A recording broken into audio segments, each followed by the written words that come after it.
Hi, good afternoon. My name is Pablo Ortiz. I'm the Vice Chair of the Program Committee for the Council of Hypertension Scientific Sessions. And this afternoon I have the pleasure of introducing to you the awardee for the Donald Seldin Lecture, Dr. Donald Kohan. The Donald Seldin Lecture was established by the Kidney Cardiovascular Disease Council for an outstanding research scientist that's doing excellent work on kidney and its role in cardiovascular dysfunction and hypertension. So I'm here today with Dr. Don Kohan, who is going to be presenting his lecture on Saturday at 7:30 in the morning. And today I wanted to ask him a couple of questions to relay some information to all of you. So, Don, thank you very much for accepting this award. It's truly an honor. I'm very, very happy and excited to give you this award on behalf of the Kidney Cardiovascular Disease Council. I wanted to talk to you a little bit on how did your career evolve over time? What were your ideas, your major insight throughout your career that got you to this point? Thanks, Pablo. It's a tremendous honor to accept this award, and I very much appreciate the Kidney and Cardiovascular Disease Council for selecting me. I actually didn't start out thinking about studying endothelin. I had been working on cytokine regulation of tubule transport, and NIH decided that I probably shouldn't get funded for this, so I was struggling to figure out what I was going to do. And I started going to different meetings that were outside my area of interest, and I went to a meeting on endothelial cell biology, not knowing anything about endothelial cells.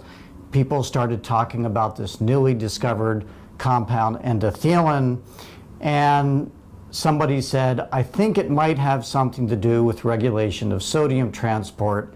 And I went, oh, that sounds really interesting. So that got me interested in studying endothelin and essentially began 25 years of research in endothelin biology. After that, we were trying to look at its role in the collecting duct and discovered there was really no way in a whole animal to study this. And so over the next 10 years, we worked to develop cell-specific gene targeting in the kidney and published the first knockout of a target gene, endothelin, in 2004. So a lot of things happened out of kind of a sense of not sure what we were going to do and out of necessity and trying to answer questions. Yeah, so thank you, Don. I mean, so in selecting you as an awardee for this Donald Seldin lecture, I remember it was very clear to see your progression from the role of endothelin as an autocrine regulator of blood pressure and renal function, and really being one of the pioneers in the use of Krelox and cell-type specific knockout technology to study renal function primarily in the collecting duct. And so I know your lecture is going to be very, very interesting and exciting on Saturday. Can you please give us a sneak peek on what you're going to be talking about? Sure, and I'll be brief. What we found is that the collecting duct produces more endothelin than any other cell type in the body, much, much more. Mm-hmm. And within the collecting duct, it acts as an autocrine inhibitor of sodium and water reabsorption. We then found that eating a high salt or taking in a lot of water diet increases collecting duct endothelin, and ultimately determined that absence of collecting duct endothelin causes marked hypertension. So you have the system in the kidney where collecting duct endothelin helps control blood pressure and responds to high salt and water intake. Now, why this was particularly interesting is a number of years ago, people started using endothelin antagonists in a variety of diseases, and the trials were largely discontinued because of fluid retention. Some people would go into CHF, pulmonary edema, and we were very curious about why this happened. And to make a long story short, it turns out it's because the endothelin antagonists were inhibiting collecting duct ET1 actions and causing salt and water retention.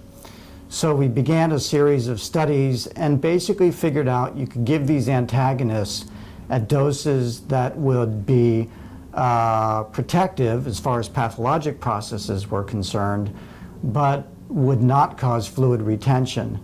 And so I was very fortunate to be able to go from bench to bedside and lead the initial clinical trials on endothelin antagonists in diabetic kidney disease. And these have been very successful, have led through a phase 2A to 2B, and now a phase 3 trial, which is a very large trial looking at an endothelin receptor antagonist in the treatment of disease progression in diabetes, kidney disease progression. So great. I mean, thank you very much for that overview. I mean, it's a great story from how from very basic renal physiology research we're able to learn how tubule transport is maintained by endothelin system, and how you can take that from the bench to bedside to have a large impact on patient care. So again, this is the reason we're awarding the Donald Seldin Lecture to you, and very honored and excited to hear your talk on Friday. Thank you, Pablo.